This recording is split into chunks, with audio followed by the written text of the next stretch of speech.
보겠습니다. 요한계시록 3장 14절에서 22절 말씀까지 보겠습니다. 요한계시록 3장 14절에서 22절 말씀.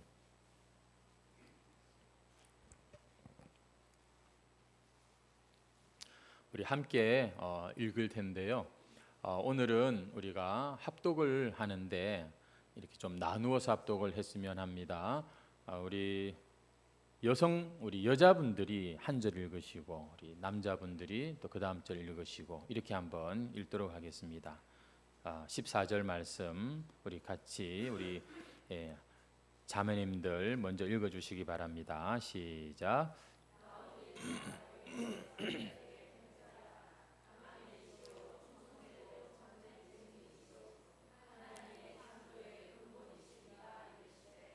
내가 네 행위를 아노니 네가 차지도 아니하고 뜨겁지도 아니하도다. 네가 차든지 뜨겁든지 하기를 원하노라.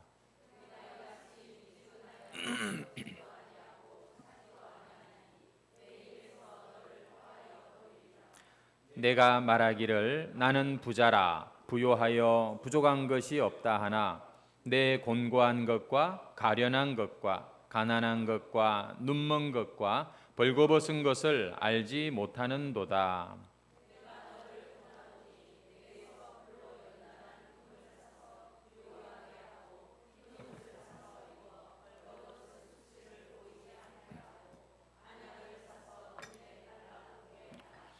물은 내가 사랑하는 자를 책망하여 징계하노니 그러므로 내가 열심을 내라 회개하라.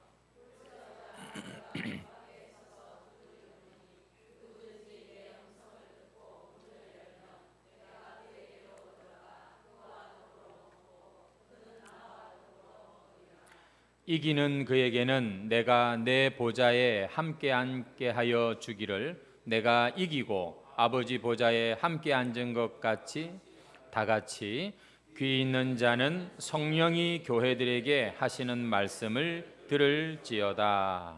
아멘. 오늘은 이 본문 말씀으로 주님이 없는 교회라는 제목으로 함께 은혜를 나눌 겁니다. 한번 따라하시죠. 주님이 없는 교회. 굉장히 끔찍한 그런 제목이지요. 이 라오디게아 교회가 바로 그런 교회였습니다. 이 라오디게아 교회를 우리가 아마 성경을 좀 아시는 분들은 귀에 아마 익숙한 이름일 겁니다. 지난주에 우리가 생각했던 빌라델비아 교회는 참 주님께 칭찬만 들은 그런 교회라면 이 라오디게아 교회는 4대 교회와 더불어서 주님께 책망을 들은 그런 교회, 4대 교회보다도 더 어떻게 보면 참 심한 책망을 받은 교회였다 이렇게 볼 수 있습니다. 그래서 여러분 오늘 우리가 마음이 또 조금 설교를 듣다 보면 무거워질지도 모르겠습니다만 내게 주시는 귀한 주님의 음성인 줄 알고 여러분들이 말씀을 잘 헤아려 들으시면 좋겠습니다. 이 라오디게아 교회가 예수님께 어떤 책망을 받았느냐 하면 너희는 차지도 않고 뜨겁지도 않다 이렇게 말씀을 들었다는 것이죠. 그래서 차든지 뜨겁든지 하라 이렇게 책망을 받았습니다. 15절 말씀을 보시겠습니까? 내가 네 행위를 아노니 네가 차지도 아니하고 뜨겁지도 아니하도다. 네가 차든지 뜨겁든지 하기를 원하노라. 우리가 흔히 신앙생활 뜨겁게 해야 됩니다 하면 이해가 되잖아요. 신앙생활 열심히 하란 말인가 보다. 그런데 차갑게 하라는 것은 무슨 의미일까요? 뜨겁든지 차갑든지 하라고 지금 말씀하시잖아요. 차갑게 하는 신앙생활, 대충 신앙생활 할 바에는 아예 그냥 불신자처럼 있는 게 낫다는 그런 말일까요? 완전히 그냥 차갑게 그렇게 주님 앞에 나오라는 뜻일까요? 여기엔 어떤 이 라오디게아라고 하는 지역에 그 지역적인 그런 배경이 있는데요. 이 라오디게아 이 지역은 아주 부자 동네고 뭐 했는데 한 가지 약점이 이곳은 물 사정이 좋지를 못했다고 합니다. 그래서 그 지역으로부터 한 16km 떨어진 골로세라고 하는 도시로부터 이 물을 공급받았다고 해요. 그 골로세라고 하는 동네는 물이 차갑고 아주 깨끗한 물로 유명했는데 그 물을 이 라오디게아까지 공수를 해왔다는 겁니다. 그런데 라오디게아에서 그 물을 먹으려고 하면 그 물이 더 이상 차갑지 않고 미지근하고 맛도 별로였다는 것이지요. 그리고 또 저 10km 정도 떨어진 히에라볼리라고 하는 도시는 온천으로 유명했는데 많은 사람들이 그 온천에 가서 치료를 받았다고 합니다. 근데 이 라오디게아 교회가요, 부자 도시였어요. 어떻게 했냐면은 큰 하수관을 만들어 가지고서 그 온천물을 자기들이 그대로 그냥 이렇게 받아서 썼다는 겁니다. 그런데 아쉽게도 그 온천수의 효과가 그만 많이 또 효능이 없어졌다는 것이지요. 실제로 이러한 라오디게아의 어떤 그런 형편을 가지고서 주님께서는 말씀을 하시는 겁니다. 차갑든지 뜨겁든지, 차가워서 시원하게 마실 수 있든지 아니면 뜨거워서 좀 온천욕을 하고 그런 효과를 보게 하든지, 이건 차갑지도 않고 뜨겁지도 않다. 너희는 별로 쓸모가 없다. 너희 신앙은 참 아무짝에도 쓸모가 없구나. 이런 책망으로 차든지 뜨겁든지 하라, 이렇게 말씀을 하고 계시는 겁니다. 여러분, 도대체 이 라오디게아 교회는 어떤 교회였길래 예수님께 이런 책망을 받았는가 우리가 살펴볼 텐데, 17절에 보면 이 라오디게아 교회의 아주 큰 특징이 뭐냐면 자기들이 스스로 생각하는 모습과 주님이 그 교회를 바라보시고 생각하는 모습이 전혀 다르다는 거죠. 한번 17절 보시겠습니다. 네가 말하기를, 라오디게아 교인들은 스스로 그렇게 생각한 겁니다. 나는 부자라, 부요하여 부족한 것이 없다. 이렇게 지금 이야기를 하고 있지요.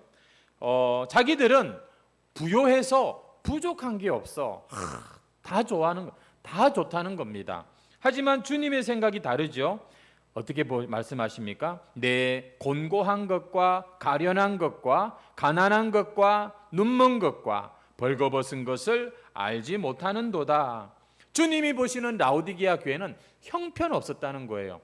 자기들은 우리는 부족한 게 없어, 우린 잘하고 있고, 야 정말 그냥 좋은 거예요. 근데 주님이 보실 때는 곤고하고 가련하고 가난하고 눈멀고 벌거벗었다? 여러분, 이 벌거벗으면 이게 얼마나 부끄러운 일입니까? 그런데도 그 사실을 몰라요, 이 교회가. 말씀드린 대로 라오디게아 교회는요, 굉장히 부요한 그런 도시였다고 합니다. 이곳에는 은행들이 많아가지고서 그 당시 그 소아시아 지역의 금융 도시였다고 그렇게 알려져 있습니다. 그리고 옷감을 만드는 이 어떤 직물 산업이 아주 발달했고, 또 이 의료 산업이 발달해서 부자들이 많으니까 이 병원들이 많고, 특별히 이 눈 치료에 있어서는 아주 탁월한 그런 이 도시가 이 라오디게아 도시였다는 거지요. 한마디로 잘 먹고 잘 사는 동네였어요. 그러니까 그곳에 사는 교인들도 어느 정도 수준이 또 비슷했나 봅니다. 교인들도 부유했나 봐요. 하지만 여러분, 우리가 부자로 사는 거하고 신앙이 부유한 거하고는 다른 문제지 않습니까?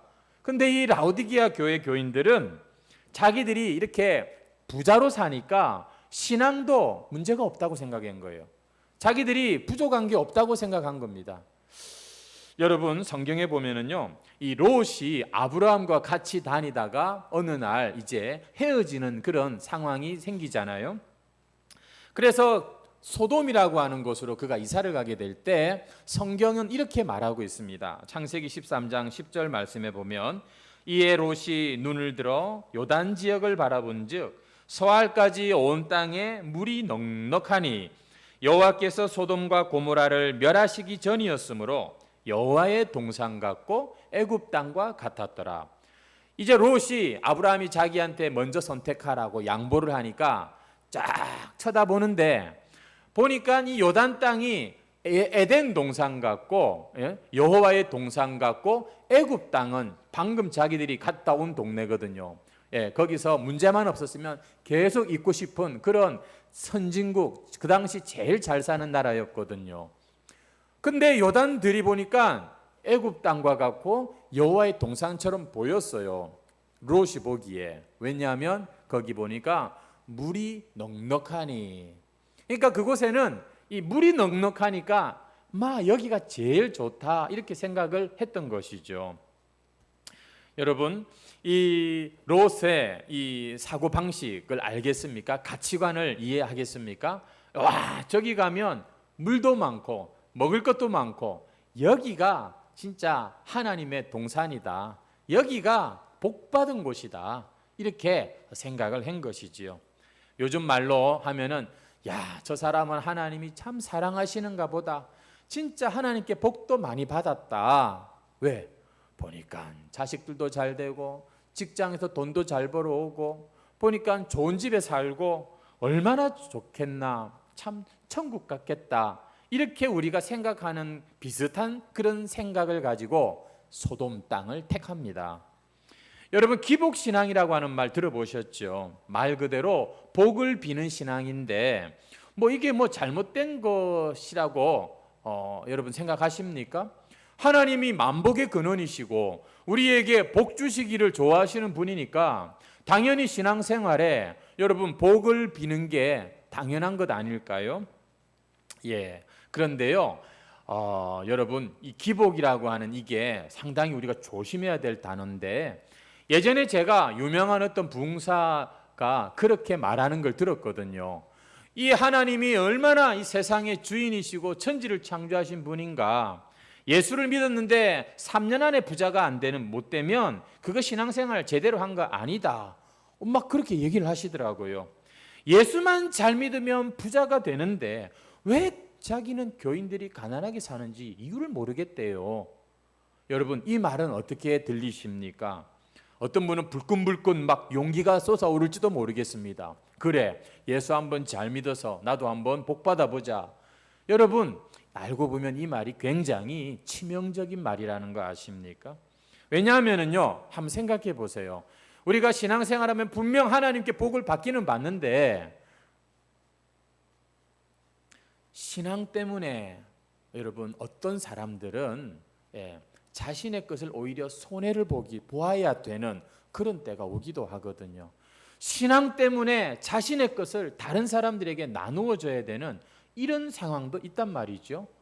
여러분, 우리가 이 신앙과 이 복을 우리가 잘 개념을 이해를 해야 합니다. 아이고, 교회를 나간 지 내가 몇십 년이 됐는데도 이 꼴이네 라고 하면서 성도 여러분 스스로 괜히 자책하거나 혼돈하는 일이 있어서는 안 돼요. 우리는 어떤 상황에서도 감사할 수 있는 하나님의 자녀들인 것이지, 여러분, 세상의 잣대를 가지고서 우리가 하나님의 복을 함부로 생각하면 안 됩니다. 그런데 이 라우디게아 교회는 그렇게 생각하는 사람들이 많았다는 거예요. 봐라, 우리가 이렇게 부자로 잘 사는 거 이거 하나님께 복 받은 거다. 봐라, 하나님만 잘 섬기면 당연히 이렇게 우리는 부자가 되는 거다.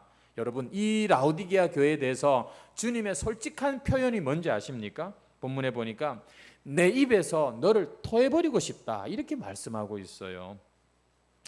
간혹 비위가 약한 분들은 조금만 이상해도 보면은 막 이렇게 속이 메스껍고 이렇지 않습니까? 저같이 좀 속이 좀 무던한 사람은 상한 거는 아니지만 유통기한 좀 지난 거 이런 거 먹어도 별로 상관이 없는 그런 또 속인데, 이 라우디게아 교회는요, 주님이 보시기에 그 모습이 얼마나 불편했는지 70번씩 7번도 용서하라고 하시는 주님께서 이 라우디게아 교회를 차마 용납을 못하시고 내가 토해버리고 싶다 이렇게 지금 말씀을 하고 계십니다. 왜? 뜨겁지도 않고 차갑지도 않고 미지근하기 때문에. 와, 미지근한 게 그렇게 무서운 건가요? 주님께서 토해버리고 싶을 만큼 여러분이 미지근한 게 심각한 걸까요? 오늘 우리는 여러분 이 말씀을 통해서 이 미지근한 반응을, 이 미지근한 것에 대한 생각을 한번 해보게 됩니다. 여러분 미지근하다는 거 대충 어떤 각자의 느낌들이 있으실 텐데, 미지근한 사랑을 받으면 미지근한 반응이 당연하겠죠. 하지만 라오디게아가 받은 사랑은, 이 교회가 받은 사랑은 그런 사랑이 아니지 않습니까? 우리를 사랑하신 주님의 사랑은요, 정말 뜨거운 사랑이었죠. 자신의 목숨까지도 내어놓고 피 한 방울까지도 다 쏟아내는 그런 사랑을 받았는데, 그런데 여러분 이 라오디게아 교회는, 지금 다른 교회들은요 그 사랑 때문에 사자굴에도 들어가고 감옥에도 들어가고, 지금 그러고 있는 판에 이 라오디게아 교회는 우리는 부족한 게 없어, 우리는 막 그냥 잘하고 있어, 이렇게 생각하면서 미지근한 신앙생활을 했다는 것이죠. 왜 여러분 교회가 이렇게 미지근하게 될까요? 미지근한 이런 신앙생활을 할까요? 여러분 오늘 본문을 보면은요 우리가 그런 답을 알 수가 있는데, 몰라서 그런 거예요. 모르니까 그런 반응이 나오는 겁니다. 모르니까 그렇게 뜨겁지도 차갑지도 않게 되는 것이죠. 라오디게아 교회는요 곤고하고 가난하고 가련하고 눈멀고 벌거벗은 그런 교회였어요. 근데 본인들은 몰라요. 본인들은 자기들이 영적으로 그 지경인지 몰랐던 거예요. 그냥 우리는 부자라서 아무 부족함 없어, 불편한 게 없어, 그러니 열심 부릴 이유도 없는 거예요. 여러분 우리가 불신자랑 한번 대화를 해보면 이런 경우를 좀 우리가 느낄 수가 있죠. 불신자들을 보면요 자기가 불신자라는 사실 때문에 전혀 불편하지 않습니다. 여러분 이 사람들은 오히려 교회를 열심히 다니는 사람을 보면 안쓰러워요.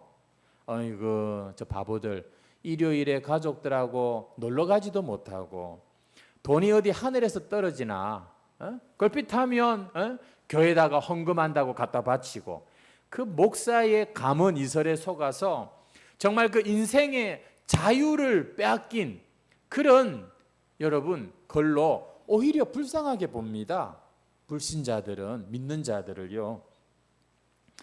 여러분 이 불신자들이 자기들의 불신앙이 불편하지 않는 것처럼 우리 신앙생활에 불성실한 사람들 역시 자기들의 불성실이 불편하지 않아요. 오히려 성실하게 신앙생활 하려고 하는 사람들을 걱정합니다. 그렇게까지 안 해도 돼, 좀 적당하게 좀 믿어라, 이러면서 오히려 부모님이 자녀들을 진정시키고요, 공부해 이러면서 막 그냥 자기들의 그 어떤 이 선을 잘 지키려고 하는 것이죠. 조금 주님과의 관계에서 한 번 더, 한 발자국 더 이렇게 좀 더 발전하고 성장하려는 것을 극성이라고 생각하고 유난 떤다고 하면서 자기들은 정상이라고 생각하는 거예요. 돈이 없다? 아, 그건 불편해요. 건강이 안 좋다? 아이고야, 그거는 진짜 불편해지는 일이 이제 터진 거예요. 내가 남보다 좀 못하다? 아, 그것도 굉장히 불편합니다. 아, 요즘 주식시장이 영 불안정해요. 이것도 불편해요. 부동산 경기가 왜 이런지 모르겠어요. 아, 불편해요. 근데 내 신앙이 안 좋은 것은 아무런 감흥이 없어요. 불편하지도 않고 아무런 느낌도 없어요. 라오디게아 교회는 이런 교회였던 것이죠. 여기에 대한 주님의 처방의 말씀이 18절 말씀에 나옵니다. 우리 한번 다시 같이 한번 읽어보겠습니다. 18절 말씀 시작. 내가 너를 권하노니 내게서 불로 연단한 금을 사서 부요하게 하고 흰옷을 사서 입어 벌거벗은 수치를 보이지 않게 하고 안약을 사서 눈에 발라 보게 하라. 아까 말씀드린 대로 라오디게아 교회는요, 그 당시는 뭐 화폐도 있었지만 그 은행 금을 많이 다루었습니다. 이 라오디게아 교회는 이 도시는 아주 부자 동네라고 말씀드렸고, 또 이 뭐랄까요, 섬유 산업, 그죠? 이 직물 산업, 그리고 또 이 안약, 이런 것들이 유명하다고 말씀드렸는데, 지금 주님께서 말씀하시는 게 라오디게아 교인들은요 다 알아듣는 걸 가지고서 얘기를 하고 계시는 거예요. 자기들한테는 굉장히 익숙한 이야기를 가지고서 하고 있다는 것이죠. 불로 연단한 금, 이걸 우리가 정금이라고 말합니다. 불 속에서 여러분 이 금이 나오지 않습니까? 이런 금을 사실 본문에 보면 주님께만 살 수 있는데, 이 라오디게아 교인들은 이 불로 연단하지 않은 그런 금도 가지고 있었나 봐요. 제가 잘은 모르겠는데 연금술사라고 있잖아요. 이 금도 보니까 뭐 그렇게 해서 뭐 만들 수도 있는지 모르겠습니다. 아무튼 이 라오디게아 교인들은 이 불로 연단하면 다 녹아 없어질 그런 금 아닌 금을 가지고 있었다는 것이죠. 여러분, 이 라오디게아 교회는 정말 하나님이 보실 때 정말 그 하나님 나라의 그 소중한 가치들을 잘 모르는 거예요. 세상의 가치를 가지고 교회 안에 가지고 들어와서 계산을 하고 있는 이들을 볼 때 불에 타지 않는 불로 연단된 정금을 이야기하고 계십니다. 이거는요, 이 정금, 이것은 믿음을 의미합니다.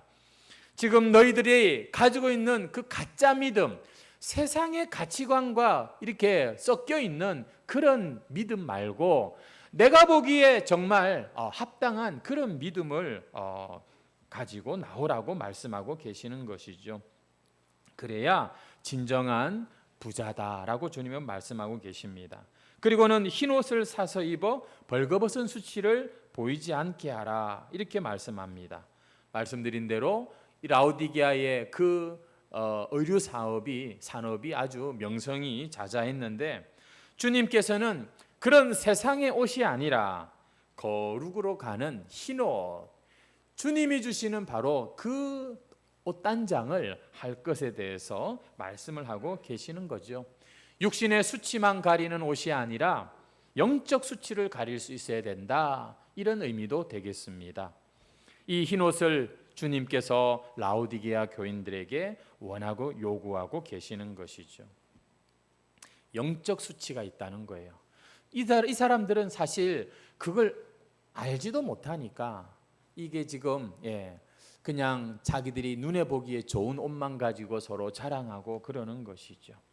성도 여러분, 우리가 교회를 나와서 신앙생활을 할 때 이 흰옷을 입어야 되겠습니다. 주님이 주시는 이 흰옷을 우리는 마련해야 합니다.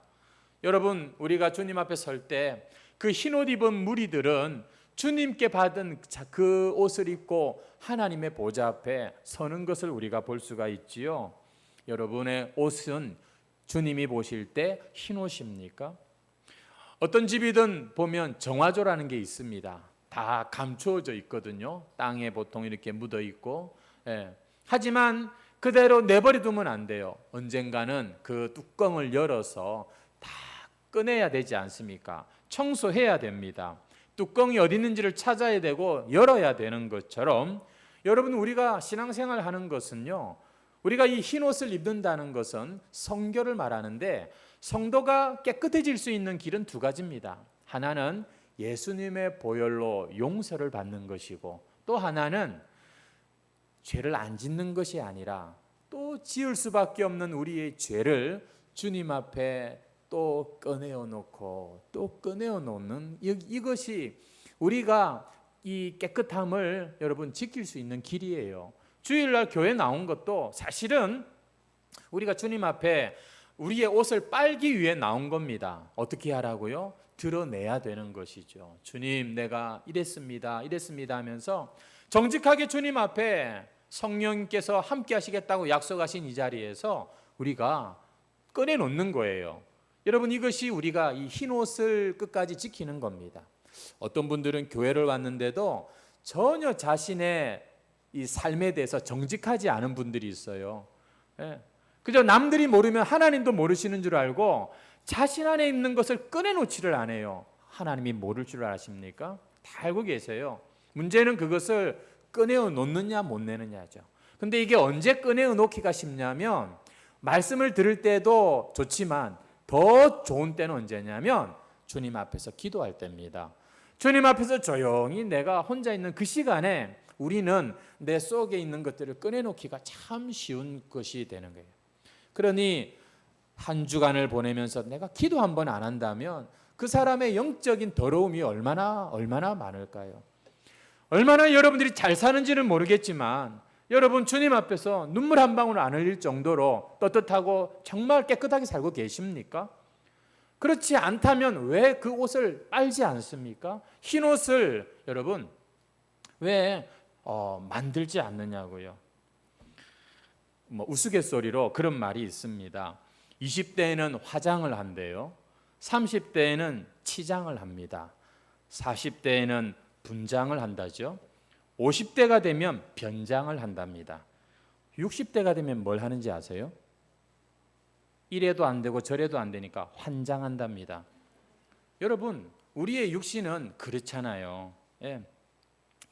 우리가 신앙생활을 하는 자라면 거룩한 단장을 할 줄 알아야 됩니다.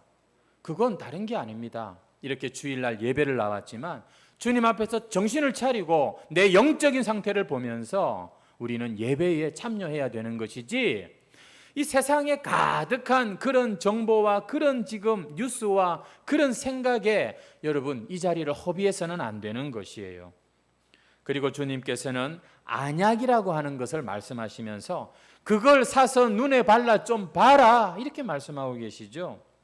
방금 벌거벗은 수치를 보이지 않게 하라는 말씀이 있었는데 지금 그들은 벌거벗은 상태예요. 벌거벗은 사람들끼리 모여서 예배하고 그러면서도 부끄러운 줄 모릅니다. 왜냐하면 지금 눈이 멀었기 때문에 그런 것이죠. 쪽팔린다는 말이 있습니다. 시험 성적이 공개되어서 쪽팔린다. 입고 있는 옷이 쪽팔린다. 살고 있는 집이 쪽팔린다. 내가 타고 다니는 차가 쪽팔린다. 그런데 내가 신앙과 관계에서는 이 쪽팔린다는 말을 들어본 적이 없는 것 같습니다. 성도 여러분, 신자가 신자다워야 신자지요. 여러분, 우리가 하나님 앞에서 참 이 신앙생활을 하는데 왜 자꾸 내 기준을 가지고서 나를 괜찮다고 말씀을 하시는 건지요? 사람들은 어떤 것이 창피한 것이고 어떤 것이 창피하지 않은 것인지 여러분 분간을 합니다.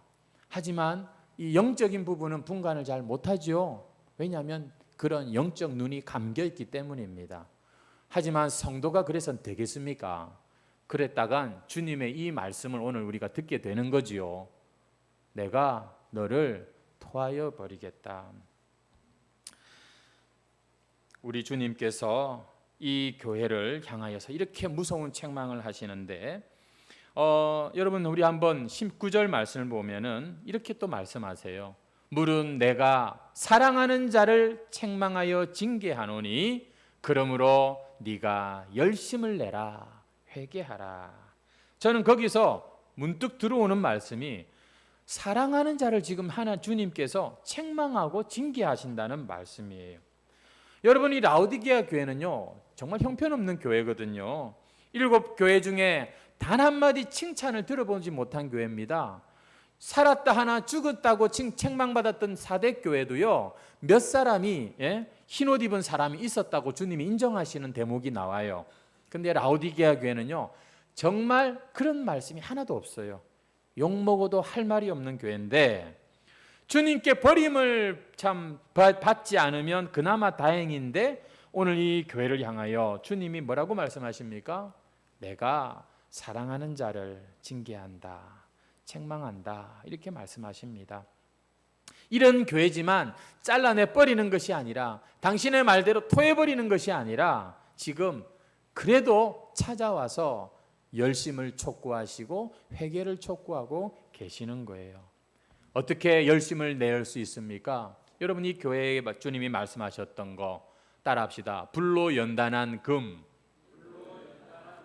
흰옷, 안약.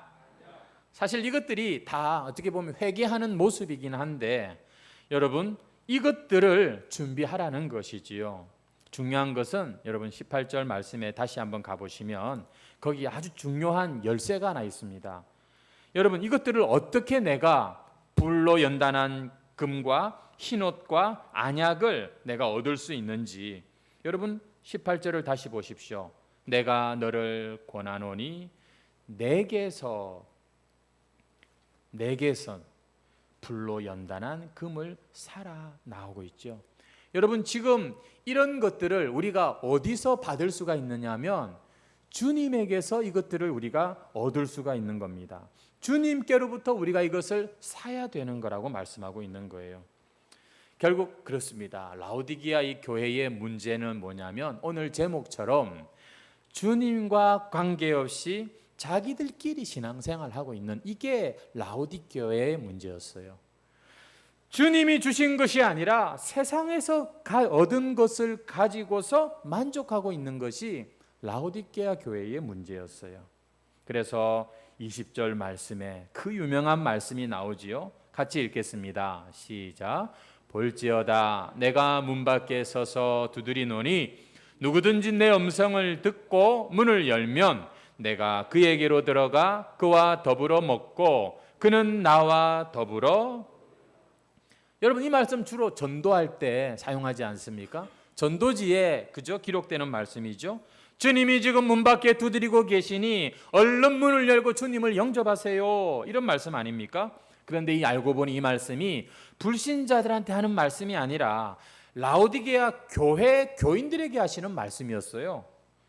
얼른 예수님 영접해서 신자가 되라는 그런 의미로 주신 게 아니라 너 신앙생활 좀 똑바로 해라는 말씀으로 이 말씀을 주신 거예요. 어떤 말씀? 내가 문 밖에 서서 두드리고 있다. 내 음성을 듣고 문을 열고 우리 같이 먹고 같이 살자.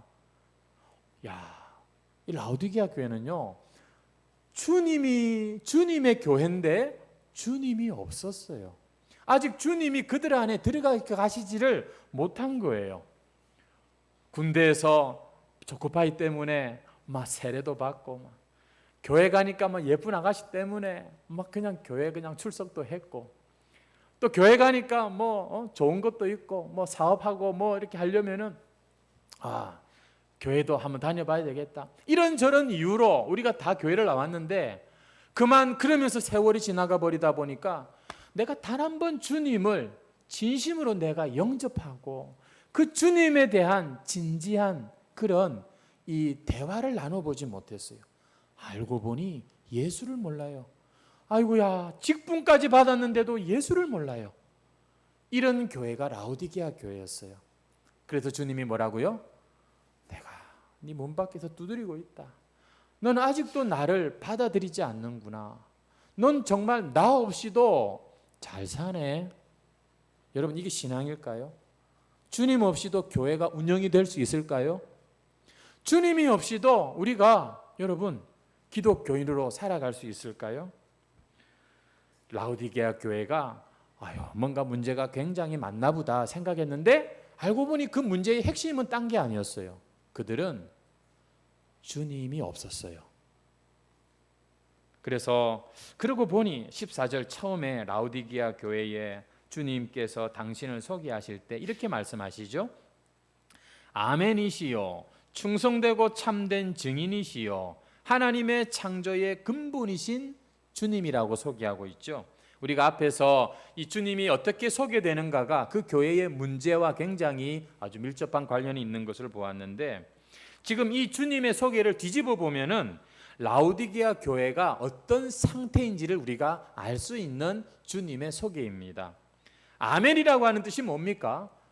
그렇습니다. 진실로 그렇습니다. 저도 그렇게 되기를 바랍니다 라는 뜻인데요, 이 라오디게아 교회는요 아멘이 없어요. 아멘이 없는 교회예요. 주님 말씀에 곧이곧대로 순종하는 법이 없어요. 내 생각에는 이러면서 다 자기들 임의대로 하는 것이 라오디게아 교회의 운영 방식이었어요. 단 한 번, 아니 그 중에 누구 한 사람도 주님 어떻게 하면 좋습니까? 묻지를 않아요. 여러분 이럴 수가 이럴 수도 있을까요? 이럴 수도 있어요. 예전에 우리 교회에서 당회를 하는데 우리 차장로님께서 목사님, 우리 한번 기도하고 우리 한번 진행했으면 좋겠습니다. 이런 얘기를 하신 적이 있어요. 우리 다 같이 장로님들과 함께 기도하고 당회를 이렇게 했던 기억이 있습니다. 이런 게 없는 거예요. 내가 이런 말을 해도 될지 안 될지, 내가 이렇게 저 사람한테 해도 될지 안 될지를 주님께 묻지를 않아요. 그냥 생각나는 대로, 그냥 내 하고 싶은 대로, 뭐 그래도 괜찮다고 생각을 한 거죠. 그들은 충성되고 참된 증인도 아니었어요. 왜냐하면 주님보다 오히려 세상에 더 마음이 많이 가 있었는데요.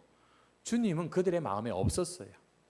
그들은 주님이 하나님의 창조의 근본이라는 사실을 알아야 했어요. 모든 일의 근본이 주님이라는 사실, 주님을 통하지 않고는 어떤 일도 아무 의미가 없다는 것을 그들은 알아야 했던 것이죠. 이런 교회도 주님께서 사랑하신답니다. 그래서 오늘도 이렇게 주님께서 이 라오디게아 교회를 향하여 말씀하시는 것을 우리가 보고 있는 것이죠. 제가 만약에 이런 본문을 가지고서 어느 교회 가서 딱 설교를 하면 아마 표정들이 안 좋을 거예요. 세상의 수많은 본문 중에 딱 이 라오디게아 교회 본문을 가지고서 설교하면 여러분 그 뭔가 의도가 있다고 보지 않겠습니까? 참 다행스러운 건 우리가 순서대로 말씀을 읽다 보니까 라오디게아 교회가 나왔고 우리가 이 말씀을 지금 이렇게 듣는 것이 좀 더 자연스럽다고 생각을 합니다. 하지만 여러분, 오늘 말씀을 우리가 참 주님의 참 그런 음성으로 들을 수 있다면 너무 좋겠습니다. 주님의 요구는 다른 거 아닙니다. 회개하라는 거예요. 회개하라. 회개하라. 여러분, 회개가 뭐죠? 헬라어로 메타노이아라고 하는데 이 다시 메타, 노이아, 생각하다. 다시 생각하는 게 회개라고 하는 단어의 뜻입니다. 여러분, 회개할 때요 꼭 필요한 게 뭐냐면 이 지성이 필요하다는 거 아세요? 보통은 회개하라 그러면 눈물 뽑는 것부터 먼저 생각하고 이 감정 변화를 먼저 생각하는데 회개는요, 내가 지금까지 이렇게 살아왔는데 이게 잘못 살은 거구나. 이제부터는 내가 이렇게 살아야 되겠구나라고 생각하고 결단하는 이게 회개라고 말씀을 하는 것이죠. 알고 보면요, 세상 사람들도 회개를 하더라고요. 내가 이렇게 살아서는 안 돼. 이러고는 다이어트를 합니다. 내가 이렇게 살아서는 안 돼. 이러고는 이제 더 이상 술도 담배도 다 절제하고 그렇게 여러분 사는 사람들이 있잖아요. 잘못을 뉘우치고 이건 아니다 싶어서 돌이키는 사람들이 세상에도 얼마든지 있어요. 그런데 여러분, 교회에서 말하는 회개는요, 사실 그 정도 그런 회개지만 그 정도 수준이 아닙니다. 더 들어갑니다. 어디까지 들어가냐면 주님께로 들어가는 게 진정한 회개라는 것이죠. 여러분, 진정한 회개는요, 회개하고 복음을 믿으라, 이렇게 예수를 믿으라는 말은요, 우리가 주님을 마음에 모시고 우리의 주인으로 삼는 이것을 우리가 가장 근원적인 회개라고 볼 수가 있다는 것입니다. 오늘 이 주일은 회개하는 날입니다. 어떤 회개요? 주님, 또 한 주간 살면서 내가 정신줄을 놨습니다. 주님, 내가 또 어쩌다 보니 새카맣게 주님을 잊어버리고 이렇게 내가 지냈네요. 다시 나의 주인이 되어주세요. 다시 내 마음의 보좌에 와주세요. 이런 고백과 이런 역사가 이 예배 가운데 있어야 우리가 이 주일을 지키는 보람이 있고 의미가 있는 거죠. 주님을 모시고 무엇을 할까? 뭐 대단한 거 할 때만 주님을 모시는 게 아니라니까요. 내가 그에게로 들어가 그와 더불어 먹고 그는 나로 더불어 먹으리라. 이 먹는다는 게 뭘 말하죠? 사는 걸 말합니다. 같이 사는 것을 의미하는 것이죠. 여러분, 이 라오디게아 교회는요, 아무리 책망을 많이 듣고 있어도 사실 엄연한 지역 교회, 똑바로 건물이 있는 여러분 그런 교회였습니다. 주일마다 주님을 예배했습니다. 하지만 그렇다고 주님의 책망을 피할 수는 없었어요. 왜냐하면 주님과의 교제가 없었기 때문인 것이죠. 성도 여러분, 우리가 예배당에 주님을 모셔놓고 일주일에 한 번 와서 안부 인사하고 그게 우리가 교회로서 책임을 다하는 게 아닙니다. 우리의 신앙은 주님과 내 삶을 공유하는 것이에요. 이것을 그래서 신앙생활이다 이렇게 말하는 것이죠. 여러분, 이것이 주님과 동행하는 것입니다. 오늘 우리의 이 예배가 그래서 풍성한 예배가 되려면 우리가 주중에 감사하고 주중에 주님과 대화하고 주님을 모시고 다니고 우리가 주님께 인도를 받는 이런 연장선상이 될 때 여러분, 이 예배는요 더 풍성해지는 것이지요. 그게 없으면 죄송합니다만 종교 활동, 종교 노름에 그칠 수도 있게 되는 것입니다. 사실 정한 시간 정한 장소에 와서 이렇게 다 같이 모여 예배하는 이게 얼마나 귀한 것입니까? 당연한 것이지요. 그런데 이조차도 주님과 아무 상관이 없을 수 있느냐라고 할 때 라오디게아 교회를 보니 그럴 수 있다는 게 오늘 우리가 여러분 내리는 그런 결론인 것이죠. 그냥 그럴 수 있는 게 아니라 그러면서도 자기들은 잘한대, 부요하대, 아무 문제가 없대. 성도 여러분, 만약에 내일 아침에 해가 뜨지 않으면 여러분 이 세상이 어떻게 될까요? 온통 난리가 나겠죠. 여러분, 그런 것은 생각도 할 수 없잖아요. 그러면 내일부터 성령께서 내 안에서 역사하지 않으시면, 만약에 이제 내일부터 주님께서 나에게 말씀하지 않으시면 어떻게 될까요? 어떻게 되긴 어떻게 돼? 그냥 살지. 여러분, 주님께서 나를 인도하시지 않는다고 해도 그렇게 내 삶에 별로 문제가 안 생길 것 같습니까? 그렇다면 우리는 라오디게아 교회인 것입니다.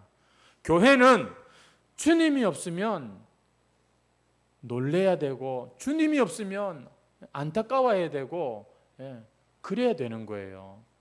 여러분 안에 계신 주님과 여러분 삶을 나누고 계시고 정말 주님의 그 말씀에 따라서 움직이기를 원하고 그렇게 우리는 하고 있는 것입니까? 오늘 주님께서 우리의 마음문 밖에서 두드리고 계시는 말씀을 우리가 오늘 보았습니다. 적어도 우리가 예수님 믿는 사람이라면 오늘 이 시간 다시 한번 주님 앞에 초심으로 돌아가서 주여 오시옵소서, 내 마음에 좌정하시고 나를 다스려 주시고 인도해 주세요. 설령 내가 주님의 손을 놓는 그런 일이 일어나더라도 주님은 여전히 나를 붙잡고 계시죠. 주님, 내가 그 주님을 이 시간에 다시 한번 믿습니다. 나를 주님의 것 삼아 주시옵소서. 여러분, 우리가 세상 살면서 불편한 게 많잖아요. 이랬으면 좋겠는데 잘 안 풀리는 일들, 이게 내 뜻대로 안 되는 일들이 얼마나 많아요. 불편하죠. 하지만 정말 불편한 게 이거여야 됩니다.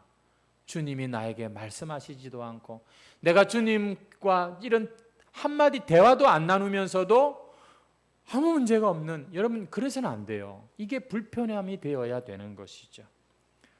내가 왕년에 좀 했다고요? 아무 쓸모없어요. 여러분, 우리의 그 모든 것들을 다시 주님 앞에 겸손하게 내려놓으시고, 주님, 내가 이제는 주님 손 놓지 않고 주님 다른 것 다 잃어버려도 주님은 내가 잃지 않겠습니다.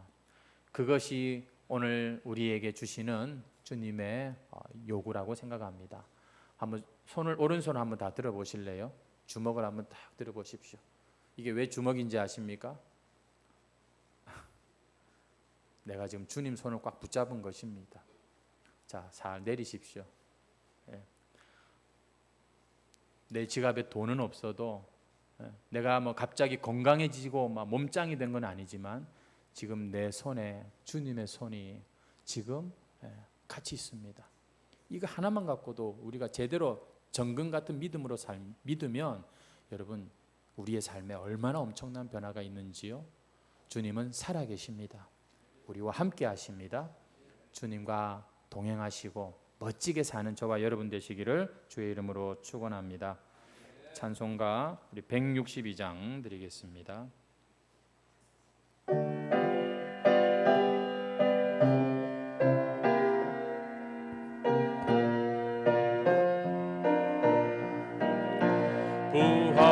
부활하신 곳에 주 나 항상 섬기네. 온 세상 조롱해도 주 정령 사셨네. 그 은혜로운 손 부드러운 음성 주 예수 나와 함께 늘 계시네. 예수 늘 살아계셔서 주 동행하여 주시며 늘 말씀하시네. 예수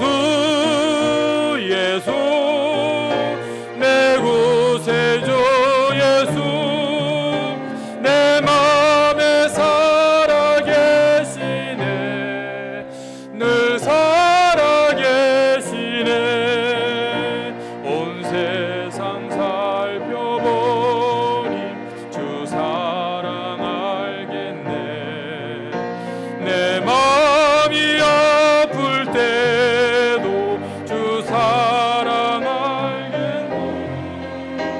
이 세상 풍파 이길 힘 주시는 주님 주 다시 영광 중에 곧 오시리. 예수 늘 살아계셔서 주 동행하여 주시며 늘 말씀하시네. 예수 내 구세주 예수 내 맘에 살아계시네. 늘 살아계시네. 주 믿는 성도들아 다 기쁜 노래로 주 예수 우리와 함께 다 찬양 드리세. 이 세상 소망이요 되시는 주 예수 영원토록 찬양하세. 예수 늘 살아계셔서 주 동행하여 주시며 늘 말씀하시네. 예수 내 구세주 예수 내 맘에 살아계시네. 늘 살아계시네.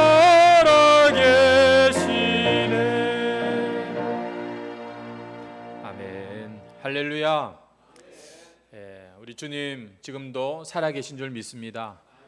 세상 끝날까지 내가 너희와 항상 함께하겠다 약속하셨는데 왜 이렇게 우리는 주님을 너무 쉽게 잊어버리고 사는지 모르겠습니다. 오늘 이 시간 다시 한번 주님 내 마음에 오시옵소서.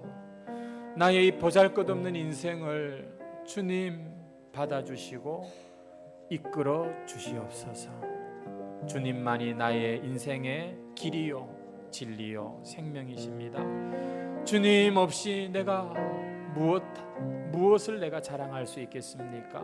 라오디게아 교회에 갔던 나의 이 모습을 주님 불쌍히 여겨주시고 내가 사랑하는 자에게 회개하라고 책망한다, 징계한다는 말씀을 우리가 보았습니다. 주님, 나를 사랑하시는 주님, 나도 주님 사랑합니다. 비록 베드로처럼 넘어지기 일쑤였지만 끝내 회복시키시고 주님의 종으로 삼으신 것처럼 나의 신앙을 다시 회복시켜 주시고 주님의 것 삼아 주시옵소서. 우리 다 같이 주여 한번 외치고 동성으로 기도하겠습니다. 주여, 살아계시고 역사하시는 우리 하나님 아버지, 오늘도 주일을 맞이하여 우리의 발걸음을 이곳으로 불러주시고 하나님 아버지여, 이 시간도 우리 가운데에 운행하시며 성령으로 깨닫게 하여 주시고 우리에게 놀라우신 주님의 참 그 뜻을 밝혀주심을 감사드립니다. 라오디게아 교회를 향하여서 주님께서 참으로 사랑의 마음으로 징계하시고 책망하시는 음성을 들었습니다. 주님, 우리 해광교회를 향하신 주님의 마음을 우리가 알기를 원하며 주님, 오늘 우리가 라오디게아 교회와 같은 이러한 모습이 있었음을 다시 한번 주님 앞에 고백하고 인정하며 주님, 이 시간도 내가 주를 환영하고 이 시간도 내가 다시 한번 주님을 온전히 내 마음의 보좌에 모시기를 소망하며 볼지어다 내가 문 밖에 서서 두드리노니 누구든지 내 음성을 듣고 문을 열면 내가 그에게로 들어가 그와 더불어 먹고 그는 나로 더불어 먹으리라. 이제는 주님과 함께 먹고 사는 그러한 주님의 삶을 살기를 원합니다. 오 주님, 우리 해광교회 모든 성도들, 주님, 특별히 허물 많고 부족한 이 죄인이 다시 한번 예수님으로 인하여서 살아가는 삶이 되게 하여 주옵소서. 주님의 이름이 우리의 신앙의 액세서리가 아니라 주님의 참 그 살아계심과 역사하심이 우리 신앙의 근본이 되게 하여 주시옵소서. 주님, 참으로 이 알지 못하고 깨닫지 못하여서 나는 부유하다, 아무런 문제가 없다고 아버지 고백하는 이 라오디게아의 모습을 보면서 하나님 아버지, 우리에게 회개할 수 있는 심령을 허락하여 주시고 주님, 우리에게 불로연단한 금을 허락하여 주시옵소서.